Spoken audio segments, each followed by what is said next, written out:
Hollywood की एक बहुत फेमस फिल्म है the godfather. Francis Ford Coppola की इस फिल्म में मर्लिन ब्रांडो यानी वीटो कॉर्लियोन अपना साम्राज्य खड़ा करता है और उसके कमजोर पड़ने पर उसका सिविलाइज्ड बेटा अल पचिनो यानी माइकल कॉर्लियोन वापस आता है और पिता का साम्राज्य संभालता है, लेकिन अपने अंदाज में। इनको कॉर्लियोन नाम मिला है अपने गांव की वजह से। ठीक इसी प्रकार की घटना हिंदुस्तान की राजनीति में घटित हुई थी। कांग्रेस राज से लड़कर प्रधानमंत्री बनने वाले किसान नेता चौधरी चरण सिंह राजनीति के गॉडफादर ही थे, और जब वो कमजोर पड़े, मृत्युशैया पर पहुंचे, तो अमेरिका में उस दौर में कंप्यूटर बिजनेस में काम करने वाला उनका लड़का सब कुछ छोड़कर पिता का साम्राज्य संभालने वापस इंडिया आ गया, अपने स्टाइल में। चौधरी के बेटे छोटे चौधरी अजीत सिंह। भारतीय संसद में पहुंचने वाले अजीत सिंह पहले सांसद थे जिन्होंने आईआईटी की डिग्री ली थी। उनका जन्म 12 फरवरी 1939 को ब्रिटिश राज के तत्कालीन संयुक्त प्रांत यानी आज के उत्तर प्रदेश के मेरठ के भदोला गांव में गायत्री देवी और चौधरी चरण सिंह के घर हुआ था। उन्होंने आईआईटी खड़गपुर से कंप्यूटर साइंस में बीटेक स्नातक और MS Illinois institute of technology से पूरा किया। चौधरी अजीत सिंह पेशे से कंप्यूटर वैज्ञानिक थे और 1960 के दशक में आईबीएम के साथ काम करने वाले पहले भारतीयों में से थे।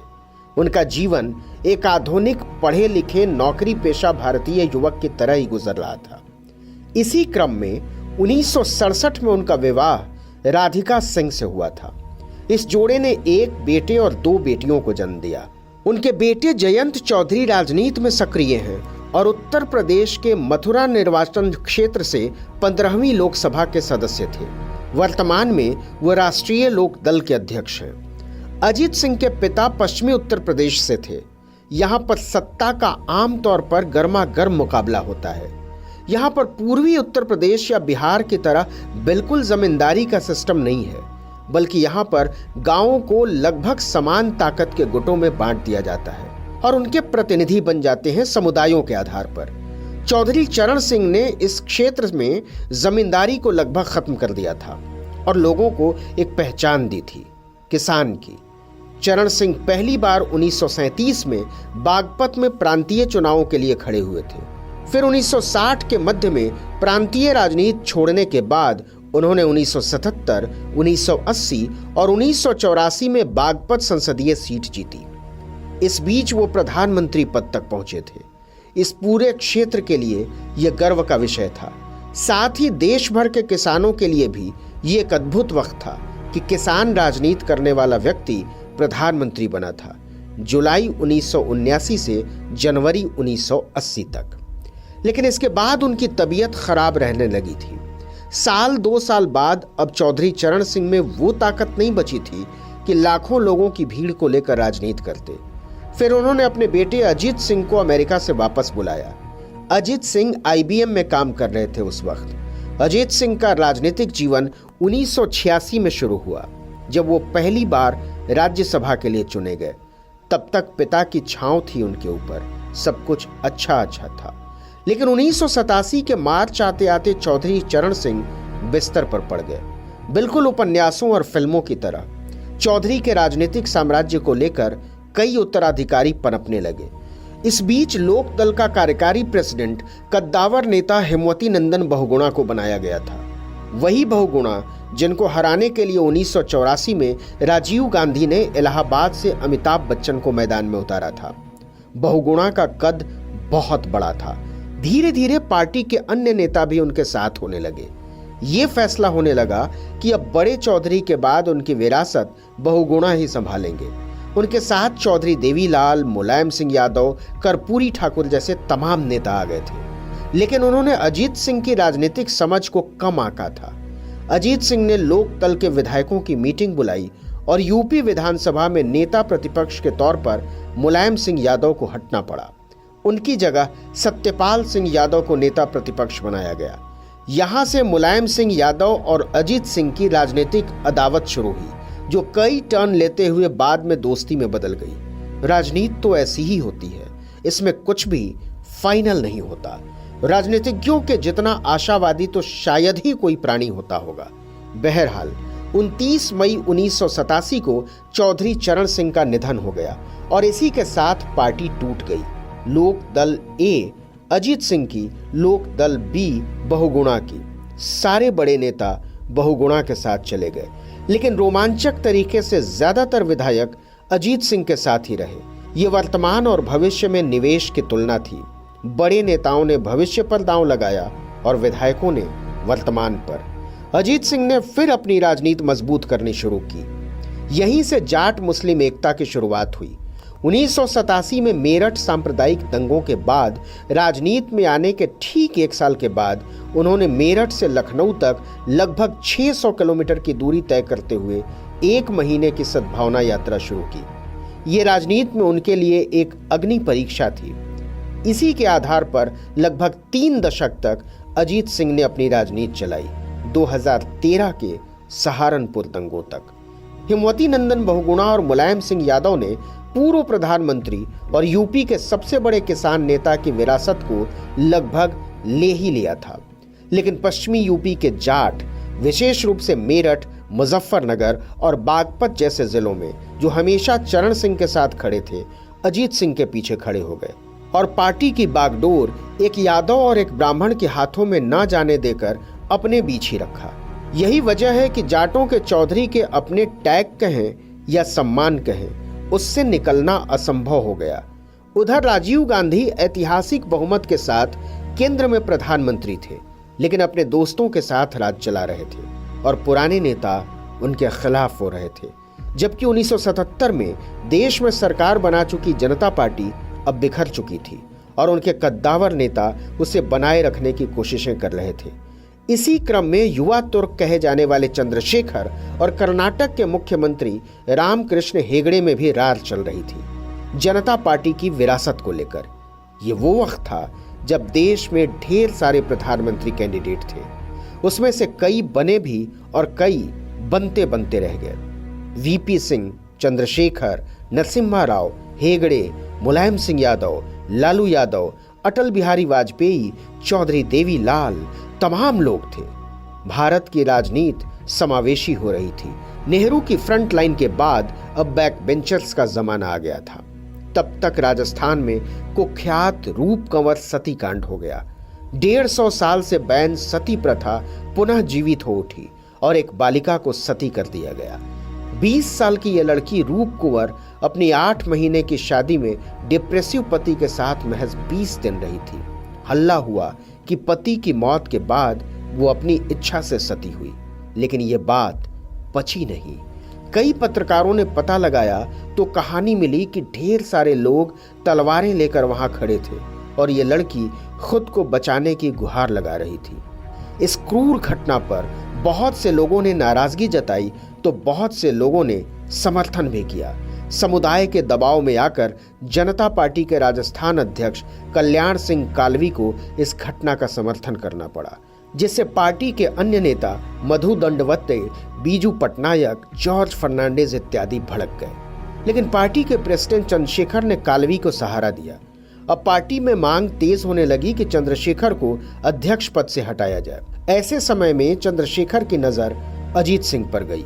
अजीत सिंह भी पार्टी में अलग थलग पड़ चुके थे। चंद्रशेखर ने अजीत सिंह वाले ग्रुप को जनता पार्टी में आने का न्योता दिया और 1988 में अजीत सिंह को ही पार्टी का अध्यक्ष बना दिया गया। सारी नाराजगी पर विराम लग गया और नया खेल शुरू हुआ, क्योंकि राजनीति में हैप्पीली एवर आफ्टर नहीं होता।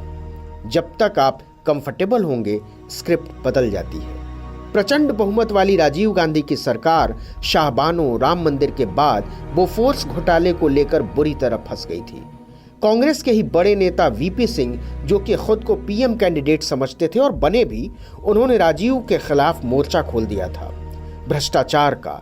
वीपी हाथ में कागज की पर्ची लिए घुमा करते थे। उनको कांग्रेस से बाहर कर दिया गया था। उनके साथ ही विद्याचरण शुक्ल और आरिफ मोहम्मद खान जैसे नेता भी थे। उधर भाजपा ने राम मंदिर पर सियासत तेज कर दी थी। वीपी सिंह को भारी जन समर्थन मिल रहा था, लेकिन समस्या ये थी कि समर्थन वीपी सिंह को मिल रहा था। ऐसी कोई पार्टी नहीं थी जो कांग्रेस को हरा पाती। वीपी की पार्टी जन मोर्चा एक एनजीओ की तरह काम कर रही थी। तय हुआ कि जनता पार्टी, जन मोर्चा और लोकदल को मिलाकर एक पार्टी जनता दल बनाया जाए वीपी सिंह के नेतृत्व में। लेकिन चंद्रशेखर वीपी के नाम पर तैयार नहीं हुए। यहां पर अजीत सिंह ने वीपी का समर्थन किया और वीपी प्रेसिडेंट बने, अजीत सिंह जनरल सेक्रेटरी। 1989 में लोकसभा चुनाव भी हुए और यूपी विधानसभा के भी। केंद्र में जनता दल की सरकार बनी, वीपी सिंह पीएम बने। उधर यूपी में जनता दल को 425 में से 208 सीटें मिली। 5 और चाहिए थी सरकार बनाने के लिए। इसके लिए इंडिपेंडेंट विधायकों का सहारा लिया गया। अब तय हुआ कि अजीत सिंह सीएम बनेंगे और मुलायम सिंह यादव डिप्टी सीएम। लेकिन मुलायम सिंह यादव को यह मंजूर नहीं था। इस लड़ाई को सुलझाने के लिए केंद्र से नेता भी भेजे गए। प्रधानमंत्री वीपी सिंह ने पूरा इंतजाम किया, लेकिन बात बनी नहीं। तब दिसंबर के महीने में लखनऊ में विधायकों की बैठक हुई और मुख्यमंत्री के लिए वोटिंग हुई। मुलायम सिंह यादव को अजीत सिंह से 5 वोट ज्यादा मिले और वो सीएम बन गए। अजीत सिंह को केंद्र में कैबिनेट मिनिस्टर बनाया गया, उद्योग मंत्री। लेकिन यहां पर अजीत सिंह ने उद्योग मंत्री रहते हुए एक नई पॉलिसी पर काम किया, लाइसेंस परमिट राज हटाने का। उस समय भारत की आर्थिक हालत बहुत खराब हो रही थी। लेकिन इस बात का विरोध इतना हुआ कि यह संसद में आ नहीं पाया। बाद में जब नरसिम्हा राव प्रधानमंत्री बने तो यही आर्थिक सुधार हुए जिनकी नींव अजीत सिंह के वक्त ही रखी जा रही थी। जनता दल में पहले से ही रार चल रही थी। वीपी सिंह के बाद चंद्रशेखर की सरकार बनी, राजीव गांधी की हत्या हो गई और पूरा माहौल बदल गया। 1991 के लोकसभा चुनाव में जनता दल को मात्र 59 सीटें मिली। वीपी सिंह सक्रिय राजनीति से धीरे धीरे दूर होने लगे। उधर केंद्र में शरद यादव, लालू प्रसाद यादव, रामविलास पासवान जैसे नेता उभरने लगे। जनता दल में फूट हुई और कई बड़े बड़े लोग निकल गए जो आगे चलकर देश के कर्णधार बने। अजीत सिंह ने भी 20 सांसदों के साथ पार्टी छोड़ी और अपना जनता दल ए बना लिया। एक बार फिर से ए और बी का चक्कर आया और इस बार जनता दल बी बना बोम्मई के नेतृत्व में। अजीत सिंह के सामने एक बार फिर संकट आ खड़ा हुआ कि क्या करें, क्योंकि पुराने तुर्क चंद्रशेखर, वीपी सिंह और देवीलाल इत्यादि राजनीतिक परिदृश्य पर उतने मजबूत नहीं रह गए थे और नए लोगों में कंपटीशन बहुत था। तब तक एक नई घटना हो गई। 1993 में नरसिम्हा राव के नेतृत्व वाली कांग्रेस सरकार के खिलाफ अविश्वास मत लाया गया। सरकार बचाने के लिए राव ने अजीत सिंह से मदद मांगी, पर वो विपक्ष के साथ चले गए। लेकिन अजीत सिंह की पार्टी के सांसद रामलखन सिंह ने 7 सांसदों के साथ राव को सपोर्ट कर दिया। राव की सरकार बच गई। अजीत सिंह यहां से कमजोर पड़ जाते अगर वो हवा का रुख नहीं भांपते तो। रामविलास पासवान को मौसम विज्ञानी कहा जाता था, लालू प्रसाद यादव ने कहा था।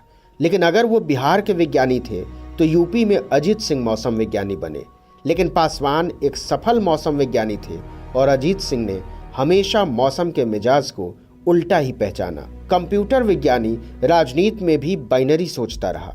कुछ महीने बाद अजीत सिंह ने भी कांग्रेस ज्वाइन की। तीसरी बार लोकसभा पहुंचे और सरकार में फूड मिनिस्टर बने। लेकिन फिर पार्टी और लोकसभा सदस्यता छोड़ दी। वो अगले वर्ष उपचुनाव से सदन में वापस आए। 1996 में अजीत सिंह ने भारतीय किसान कामगार पार्टी बनाई और महेंद्र सिंह टिकैत का भी समर्थन प्राप्त किया। यूनाइटेड फ्रंट की नई सरकार में शामिल हुए, लेकिन कोई मंत्री पद नहीं मिला। फिर 1998 में उन्होंने अपनी पार्टी का नाम बदलकर राष्ट्रीय लोक दल कर लिया और उसी साल पहली बार उन्हें भाजपा के सोमपाल शास्त्री के हाथों हार का सामना करना पड़ा। लेकिन केंद्र की अटल बिहारी वाजपेयी की सरकार गिर गई और फिर चुनाव हुए। इस बार अजीत सिंह फिर संसद पहुंचे। उन्होंने अटल बिहारी वाजपेयी के नेतृत्व वाली भाजपा सरकार पर कारगिल युद्ध को चुनावी मुद्दे में बदलने का आरोप लगाया। लेकिन 2 साल बाद 2001 में जॉर्ज फर्नांडिस ने उन्हें अटल बिहारी वाजपेयी के नेतृत्व वाली सरकार में शामिल किया और अजीत सिंह कृषि मंत्री बनाए गए। यहां पर राजनीति ने एक और करवट ली। अजीत सिंह को वाजपेयी सरकार में मजा नहीं आ रहा था।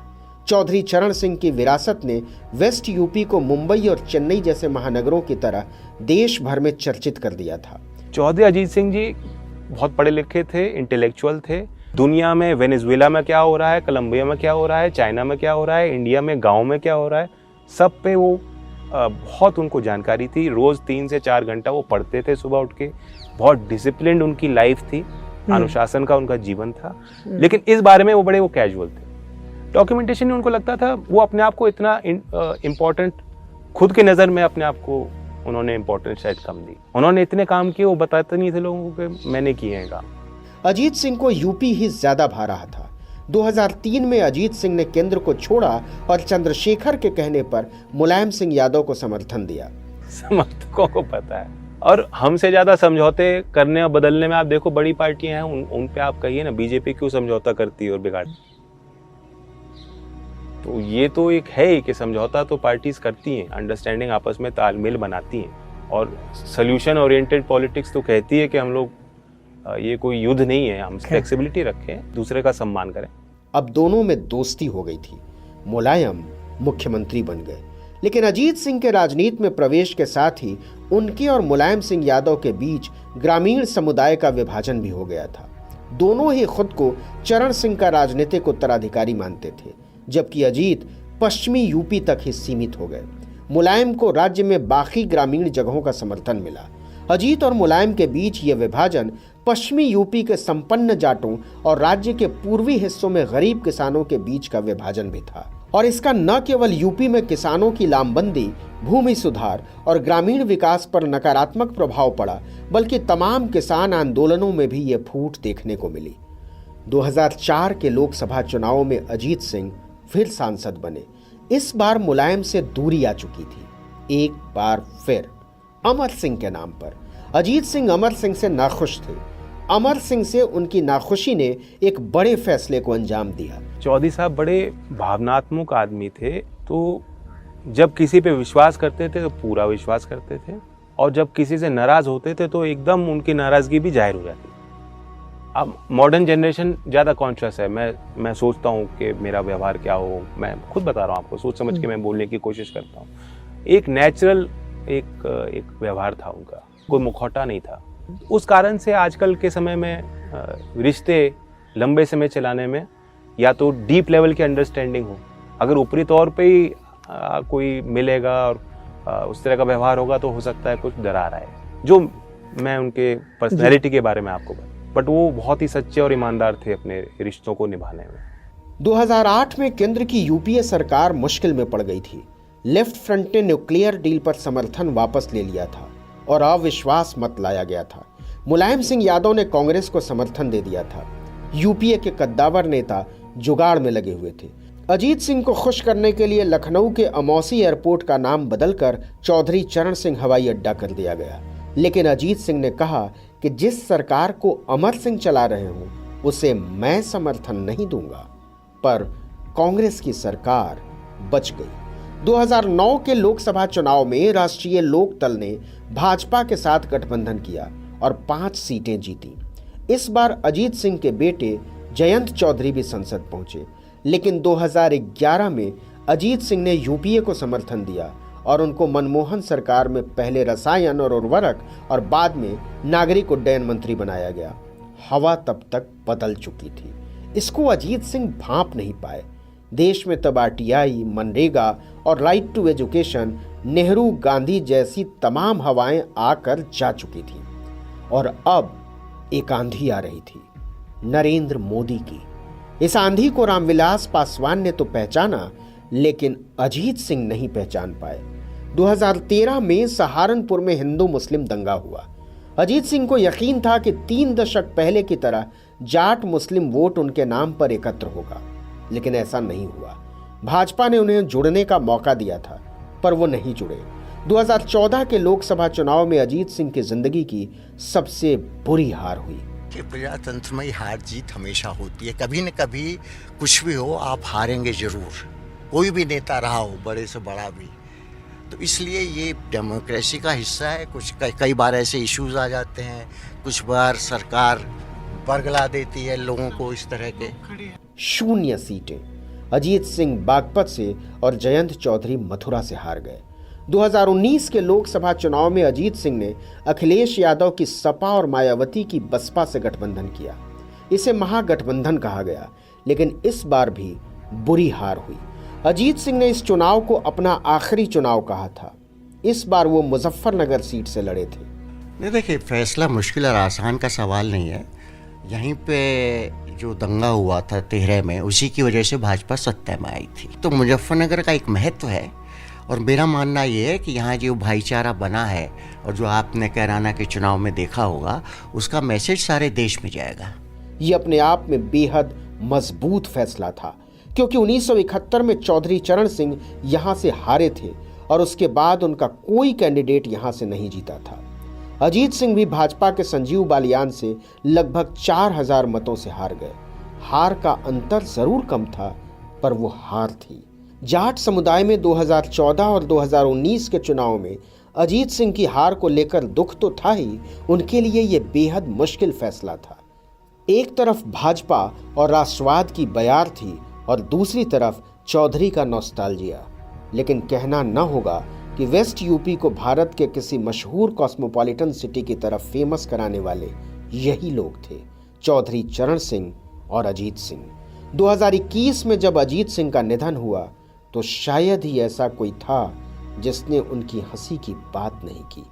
बेपरवाह हंसी और किसी के हंसने का इंतजार न करते हुए खुद हंसते रहना, किसी के दबाव में न आना और अपने लोगों का ख्याल रखना, ये चीजें उन्हें पब्लिक लीडर बनाती थी। शायद वो एक ही ऐसा सरकारी एक आवास था जिसके दरवाजे खुले होते थे। मैं आपको बता रहा हूँ, बचपन में क्या होता था कि दिल्ली में किसी को काम, गाजियाबाद से कोई गाड़ी लेकर आया, उसका कहीं और काम है, तो अपनी गाड़ी हमारे घर में घुस के पार्क कर लिया करता था और रात को सारा काम वाम करा के पानी पी के गाड़ी में बैठ के जाया करता था। कोई गार्ड कुछ नहीं था। हाँ। कोई खुली एक व्यवस्था होती थी। हाँ। और चूंकि चौधरी साहब का वो आवास था तो लोगों की उनके जिंदगी के अच्छे अच्छे सुनहरे पल वहाँ हमारे घर में हमारे बीच पले हैं, तो इसलिए एक भावनात्मक जुड़ाव उससे था। चौधरी अजीत सिंह उस पंक्ति के नेता थे जो बहुत एजुकेटेड, बिल्कुल मॉडर्न होते हुए भी कभी भी ऐसे नहीं लगे कि जनता से कटे हुए हों। अगर कोई व्यक्ति अजीत सिंह के बैकग्राउंड के बारे में नहीं जानता तो यही कहता कि अजीत सिंह तो गांव से निकले नेता हैं। उनकी यह खूबी उन्हें अकेला ऐसा लीडर बनाती है। देश और दुनिया भर के नेताओं की इस यात्रा के साक्षी बने हर एपिसोड में सभी प्रमुख पॉडकास्ट स्ट्रीमिंग वेबसाइट्स पर, जियो सावन, गाना, एप्पल, आईट्यून्स और स्पॉटिफाई पर।